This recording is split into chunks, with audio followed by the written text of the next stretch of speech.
আসসালামু আলাইকুম, কেমন আছেন সবাই? আশা করি সবাই খুব ভালো আছেন।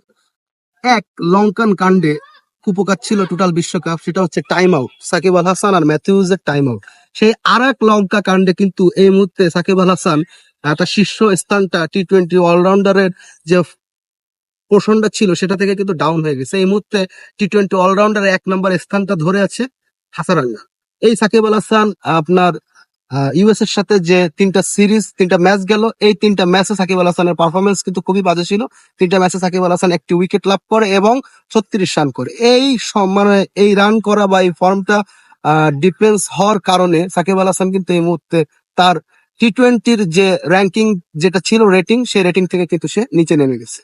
তো বাংলাদেশের সামনে আসলে বিশ্বকাপ রয়েছে এবং সাকিব আল হাসান এই একটা উইকেটের মধ্য দিয়ে আরো একটা অ্যাচিভমেন্ট কিন্তু সাকিব আল হাসান করেছে, সেটা হচ্ছে 700 উইকেট এবং 14,000 রানের মাইল ফলক হিসেবে একমাত্র প্লেয়ার হিসেবে সাকিব আল হাসান এই এলিট ক্লাবে কিন্তু যোগদান করেছে একমাত্র প্লেয়ার হিসেবে। তো এটা একটা বড় প্রাপ্তি। পাশাপাশি এই যে বিশ্বকাপ 2 জুন থেকে শুরু হচ্ছে, বাংলাদেশের প্রতিপক্ষ আপনার শ্রীলঙ্কা, বাংলাদেশের প্রতিপক্ষ নেদারল্যান্ড, বাংলাদেশের প্রতিপক্ষ রয়েছে সাউথ আফ্রিকা এবং নেপাল।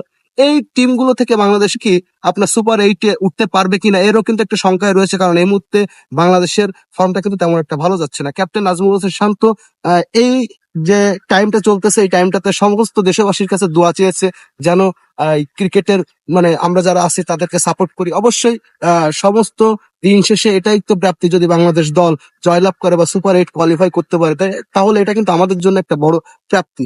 আর বিশ্বকাপের মতো মঞ্চে বাংলাদেশ টিমের জন্য ভালো পারফরমেন্স করাটা আসলে খুবই জরুরি, কারণ এই মুহূর্তে বাংলাদেশ দলে একটা ব্যালেন্স টিম রয়েছে। তাহিদ হৃদয়, যার কথা না বললেই নয়, বর্তমানে খুবই ফর্মে রয়েছে তাহিদ হৃদয় এবং মুস্তাফিজুর রহমান যেভাবে 6টা উইকেট লাভ করেছে এবং মুস্তাফিজুর রহমান কিন্তু বাংলাদেশের টিমের জন্য একটা বড় অ্যাসেট।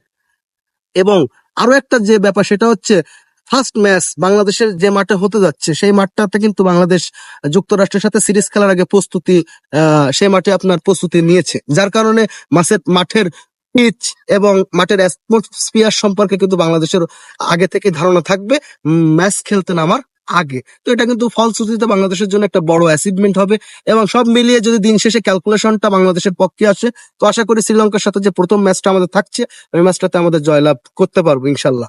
আর যেটা সব থেকে বড় কথা, আপনার শান্তর ক্যাপ্টেন্সি নিয়ে প্রশ্নবিদ্ধ হচ্ছে এই মুহূর্তে টোটাল ক্রিকেট, বাংলাদেশ ক্রিকেট। তো নাজমুল হোসেন শান্ত তার জন্য যে লেগেসিটা হচ্ছে এটা যেন না হয় এবং নাজমুল হোসেন শান্ত যেন তার ক্যাপ্টেন্সিতে ফোকাস দিতে পারে এবং সব মিলিয়ে যেন একটা গুড কম্বিনেশন বাংলাদেশ টিম করতে পারে, এই শুভকামনায় থাকবে। সবাই ভালো থাকবেন, সুস্থ থাকবেন, দেশের ক্রিকেটের সাথেই থাকবেন। আল্লাহ হাফেজ।